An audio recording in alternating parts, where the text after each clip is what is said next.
Ever get that feeling your browser knows a little too much about you? Oh, yeah. Today, we're diving into a security flaw that could have turned your browser extensions into spies. Especially if you use Opera. Right, especially Opera users would have been vulnerable to this. Yeah, It's called cross-barking, and it was a pretty sneaky one. it really was. The really interesting thing about this flaw is that it wasn't some outside attack. Hmm. It exploited a weakness within Opera itself. Oh, interesting. Imagine your browser as a fortress, right? Okay. Designed to keep your online activity safe and sound. Yeah. Cross-barking essentially created a secret backdoor right into that fortress. A secret backdoor. Yeah, allowing malicious extensions to just bypass all those security measures. So how does a backdoor even exist? What was the weak spot? Well, Opera, like most websites, uses subdomains for specific features. Uh-huh. Think of them as separate rooms within the main website. Okay. The problem was some of these subdomains had way too much access to sensitive browser functions, Too much access. like giving a guest a key to your entire house when they only needed access to the guest room, Yeah, I see. Yeah. So that's where these malicious extensions come in. Exactly.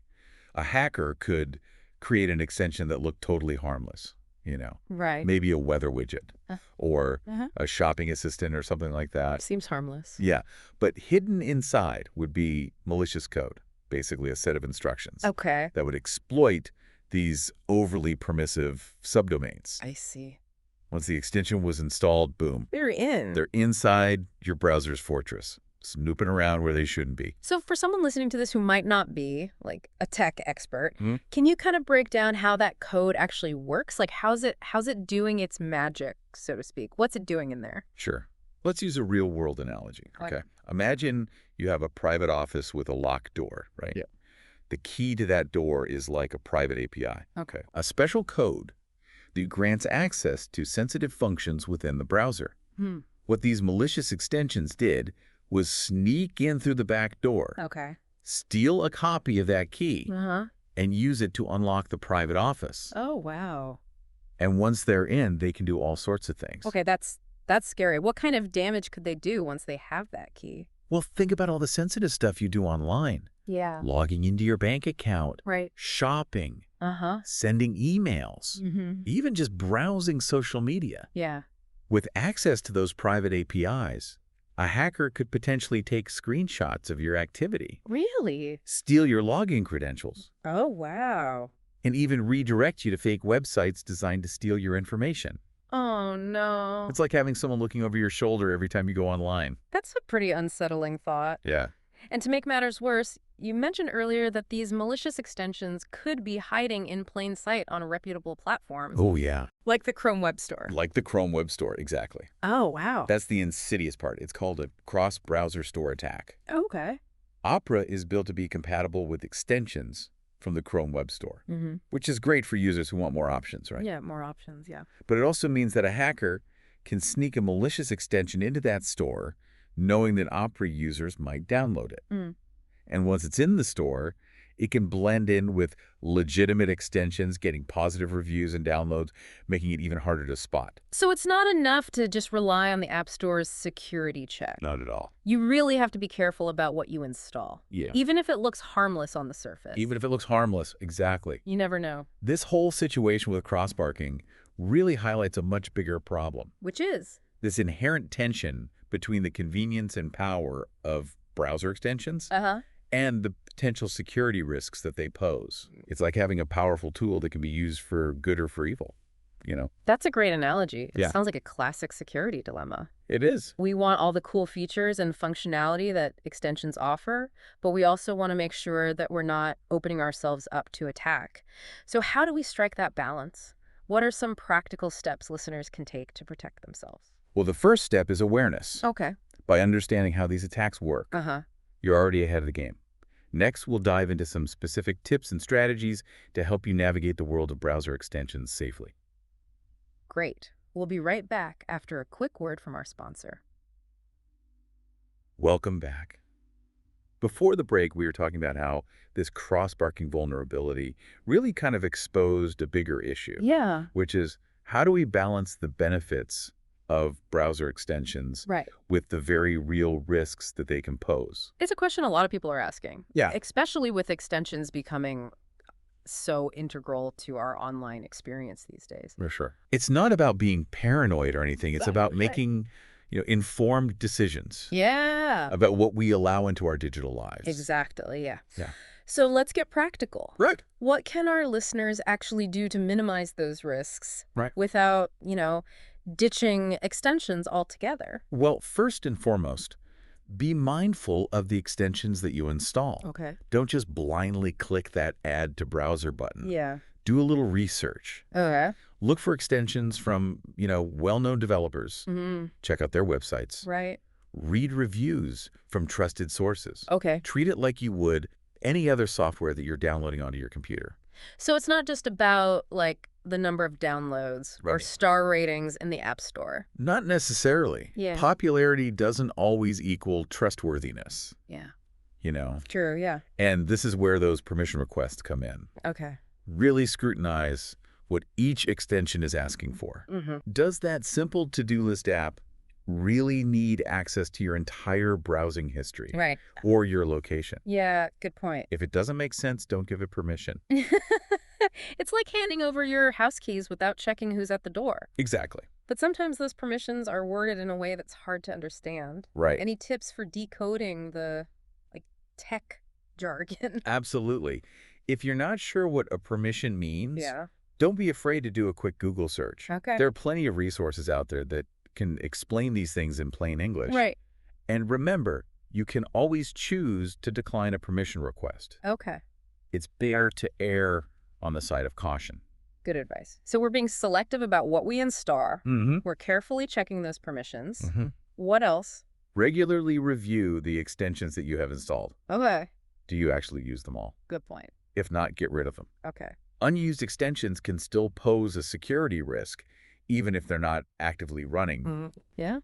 And just like with any software, keep your browser up to date. Right. Update. Those updates often include important security patches Okay. that can protect you from known vulnerabilities. So it's all about being proactive Mm-hmm. and staying informed. Yes. But even with all these precautions, is there a way to, like, add an extra layer of security? Sure. Kind of like a safety net, just in case something slips through the cracks? Absolutely. Consider using a reputable security solution. Okay. A lot of antivirus and anti-malware programs now include features Uh-huh. specifically designed to detect and block malicious extensions. So they're looking out for that specifically. Yeah. That makes sense. So we've talked about individual responsibility, Right. being careful about what we install, checking permissions, staying up to date. Right. But what about, like, the bigger picture? Yeah. What are browser developers and, app stores doing to address these security challenges? Right. What's the future of extension security looking like? That's a great question. And it's something that's constantly evolving. Okay. One trend that we're seeing is a move towards stricter vetting processes for extensions. Mm-hmm. App stores are starting to implement more rigorous security checks, Okay. including manual code reviews Oh, wow. and automated malware detection. So they're really trying to catch those bad apples before they even make it into the store. Exactly. Mm. And there's also a growing emphasis on real identity verification for developers. Okay. This makes it harder for malicious actors to create fake accounts Uh-huh. and distribute their malware disguised as legitimate extensions. I see. That sounds promising. But with, like, the sheer volume of extensions out there, Yeah. can they really keep up? It's a challenge for sure. Yeah. That's where technology comes in. Oh. We're seeing a rise in AI-powered security tools Oh, interesting. that can analyze extension behavior in real time, Uh-huh. looking for suspicious patterns and anomalies. It's like having a digital detective constantly monitoring your browser, Right. ready to alert you if something seems amiss. So AI, rather than relying solely on human review, Right. they're using algorithms to help spot those, like, subtle red flags that might otherwise be missed. Exactly. It's about leveraging technology to enhance security and stay ahead of the curve. Okay. And this brings us to another important trend, Which is? the shift toward a zero-trust security model. Zero trust. That sounds pretty intense. It is, kind of. What does that mean in the context of, like, browser extensions? It means that instead of assuming that all extensions are safe Right. until proven otherwise, Yeah. we assume the opposite. Every extension, even one from a trusted developer, Okay. is treated as a potential threat until it proves itself to be harmless. Hmm. It's like having a security guard at the door of your browser, Yeah. carefully checking the credentials of every extension that tries to enter. So no more blind trust. Exactly. Every extension has to earn its way in. Precisely. Yeah. It's a more cautious approach. But in today's world, Yeah. where cyber threats are becoming increasingly sophisticated, Right. it's a necessary one. And this zero trust model is not just limited to extensions. That's It's right. becoming a core principle in cybersecurity as a whole. Okay, so we've covered a lot of ground here, We have. from individual responsibility to the latest trends in browser security. Yeah. But before we wrap up, I want to go back to something you said earlier. Okay. You mentioned this tension between, like, the convenience and power of extensions and the security risks they pose. Right. How do we, like, as users, as everyday people, navigate that tension? How do we decide what level of risk we're comfortable with? That's the million-dollar question, isn't it? It is. There's no easy answer. Right. It's about finding the right balance for your own, like, individual needs and risk tolerance. Right. Some people might be perfectly comfortable using a wide range of extensions, while others might prefer to stick to a select few from trusted sources. Yeah, so it's a personal decision, It is a but an informed one. We need to weigh the benefits against the risks and kind of, make choices that align with our own security priorities. Exactly. And remember, it's not an all-or-nothing proposition. Yeah. You can enjoy the benefits of extensions Yeah. while still taking steps to protect yourself. Yeah. It's about being mindful, Okay. being informed, and making smart choices. Well said. Thanks. We'll be right back after a short break to discuss some final thoughts on this topic. We're back, ready to wrap up our deep dive into the world of browser extensions. We've talked about the risks, the precautions, and even what the future holds for extension security. But, through it all, this big question kind of keeps coming back, which is, how do we reconcile our desire for a convenient, feature-rich browsing experience with the need to protect ourselves online? Right. It's a tough one. It really is. It is. It seems like every new technology kind of has this trade-off. You get all this cool stuff, but you're potentially opening yourself up Yeah. to, new vulnerabilities. It's true, but I think the key takeaway here is that knowledge is power. Okay. By understanding how these vulnerabilities work, by being aware of the potential risks, we can make more informed decisions about the extensions we use and the level of trust that we place in them. So it's not about, living in a constant state of fear or avoiding extensions altogether. No, not at all. Ah. Extensions can be incredibly useful tools, Yeah. They can help us be more productive, stay organized, and even just have more fun online. Right. The goal is to use them wisely and safely. Well said. It's about finding that balance. Yeah.